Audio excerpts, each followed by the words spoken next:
What is my calamity? Liege Lord visits. Subtract 6 from treasure. Also have a I'm calamity. guessing the Countess Ellen pops by to make sure that none of my other children are going to murder anyone. Hey, she also pops by my place. I have a benefit. Does Countess Ellen also visit you? He brings me all your money. I visited your brothers and they gave me money and I didn't have no use for it, so here it is. Yeah. Okay, 14. An excellent horse train this year. Get a bonus horse. Awesome, actually. Because that's what is that? Oh, you roll a d6 to see what type of horse it is. It's a regular courser. Courser. Yeah, Okay. that's pretty good, though. Yeah.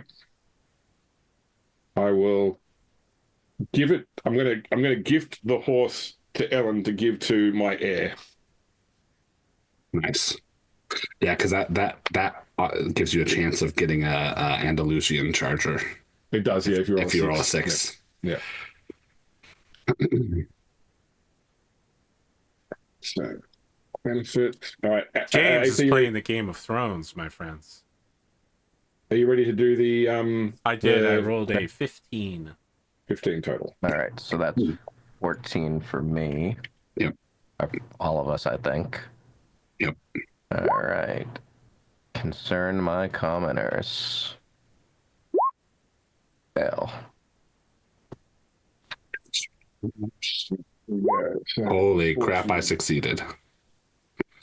Wow, good for Kind you. of concerned, huh? I mean, they like me, I guess. What does that do? I've never succeeded on that before. Oh, Does that mean So care one? no, you put a 5 in care. Okay. Yeah, which reduces your misfortune by 5.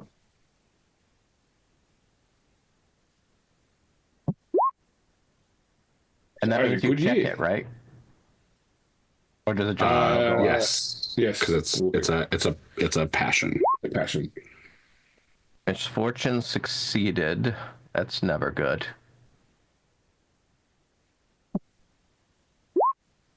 Stewardship crit. I think that's good. Stewardship crit. I have just a normal year.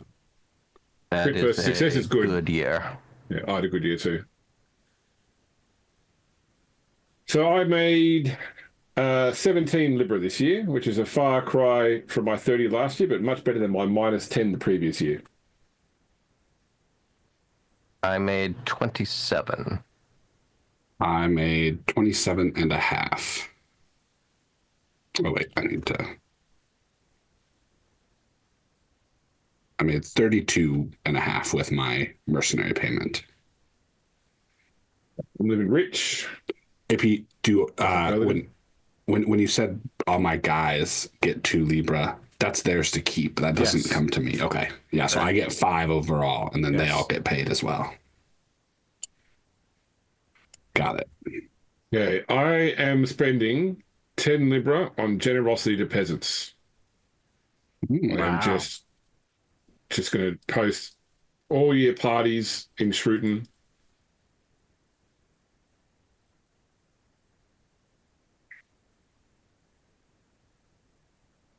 Okay. So that A will raise most my Christian choice. that will raise my care, my commoners by 1.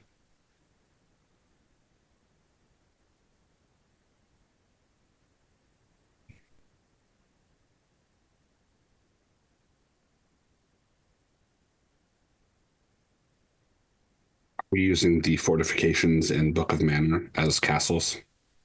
Until you get to the next time, like after in the Boy King period, there's rules for stone castles in the technology section at the start of the period. They use the same rules, like the same DV, that sort of stuff, but it gives you like what it costs to buy and build proper stone castles. Incredible that Rome exists at the same time as this advanced British building techniques.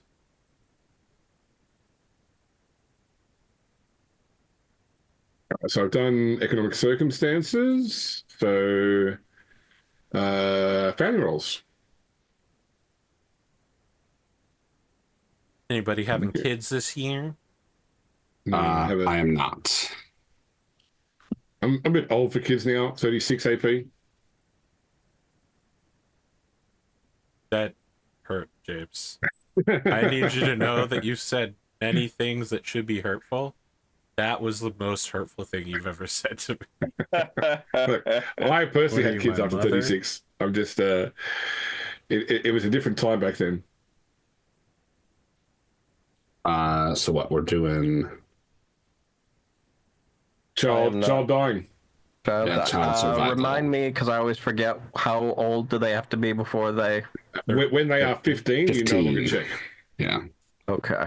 So I have, let's see, 7 to roll. Do I roll for the kids that are in the monastery? I don't think so. I don't think I'm so. They're looking not. at I mean, Arthur. you can Oh. remove them from your family roster. Yeah, because I think They're no I think- longer your responsibility. They belong to the church now. Okay. and as characters, they've been turned over to AP as NPCs. Horrifying. All right. No children in my family died. Also good. Also good. A family member is missing or lost for me. Who shall I lose?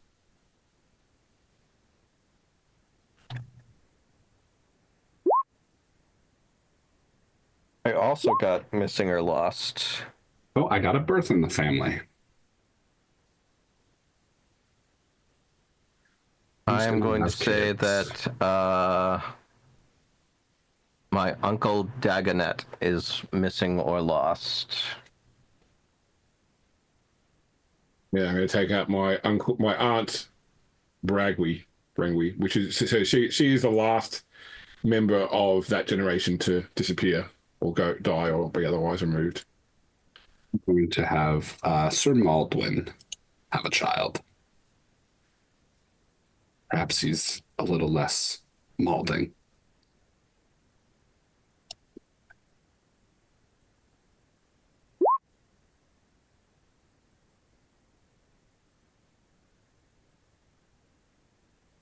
Hayden's child is 10 years old now.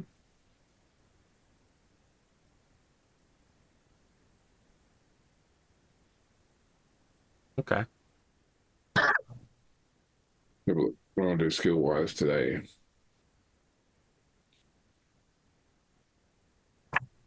Taking the D6 plus 1.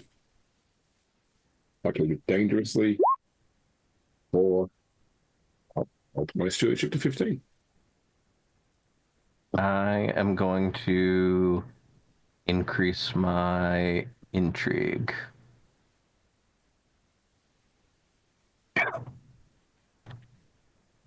I assume we did nothing glorious this year, AP? I don't have anything for you. I think Kendric can take 10 glory for his time learning how to guard a camp. He served with an army. Do I lose glory for my No, nephew's fuckery? I don't think so. Okay. I am at 8909. So close. I had to work that number over in my head. I was like, how is he? Did he just level up? Is he close? What is 8909? Hold on. James, you really knocked me out with that 36 is too old for kids thing, man. 3522.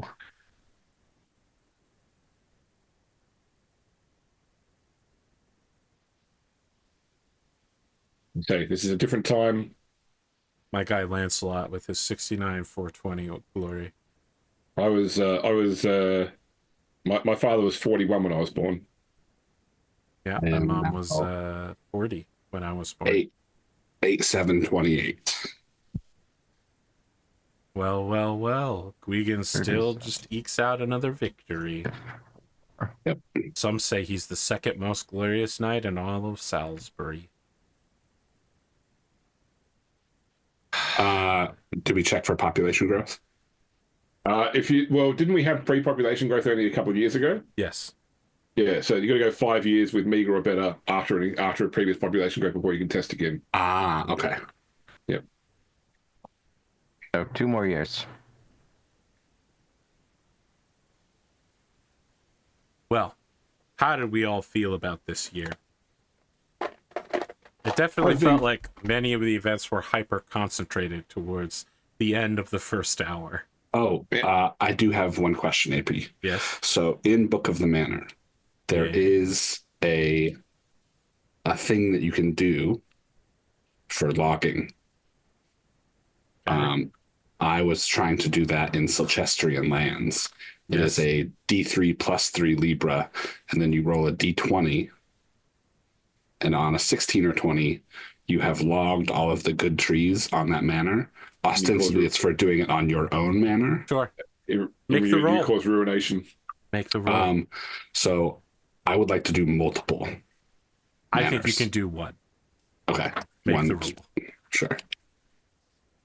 Limits people, not land, I'm guessing. Yeah. So I got 5 Libra, and I do not log all the good trees. So they will be just balsa wood. You're just getting balsa wood left and right. For some reason, Merlin planted American trees out. Yeah, because on a 16 to 20, you can never log again. Well, 16 to 20, your income goes down by 1, doesn't it? Because effectively you cause land domination of that manor. For that land. Yeah, that's right. Yes, and then you can never log there again. I think it's the.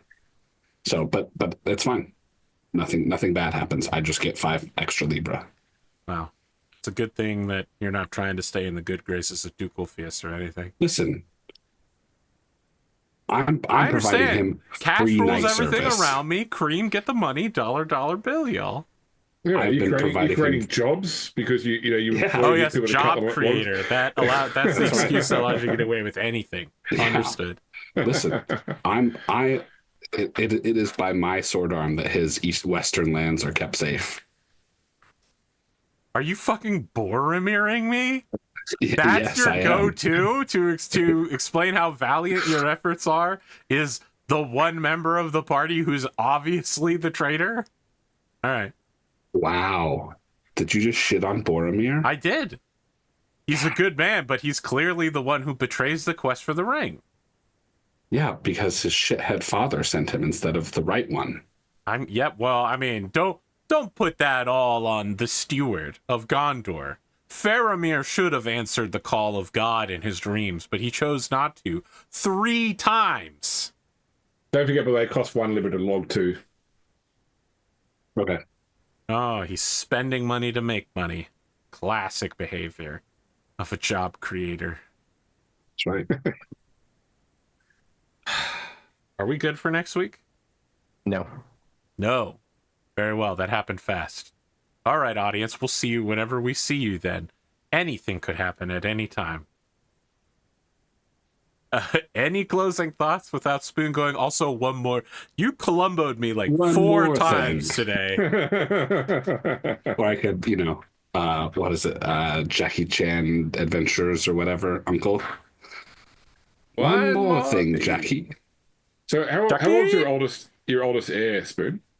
My oldest heir will be 16 next year. Okay. All right. So he's 16 in what, 502? Whatever we're going into, 503? 503. Yeah, he's 16 in 503. Okay, it's 17 for my one. So yeah, I was gonna say you're 1 ahead of me, I think. Yeah. All right. So canonically, Spoon, you know that your child's gonna have to become a secret murderer and a sadist behind your back. Yeah, and a psychopath. No, I toyed with for a second asking for him to be squired to Sir Leo, because I think that's who is guarding Sir Gwgan's. But I was like, we'll hold off on that and we'll send him to Wales instead. Sir Gwgan is out being the hound to young Ari. Yeah. except with a lot less swearing and a lot less murder. Yeah, and a lot more, hand wringing and Christian proverbs. All right. I bid this conclave of knights farewell. We'll see you when we see you, audience. Oh, Glimo waved. See, that's very polite.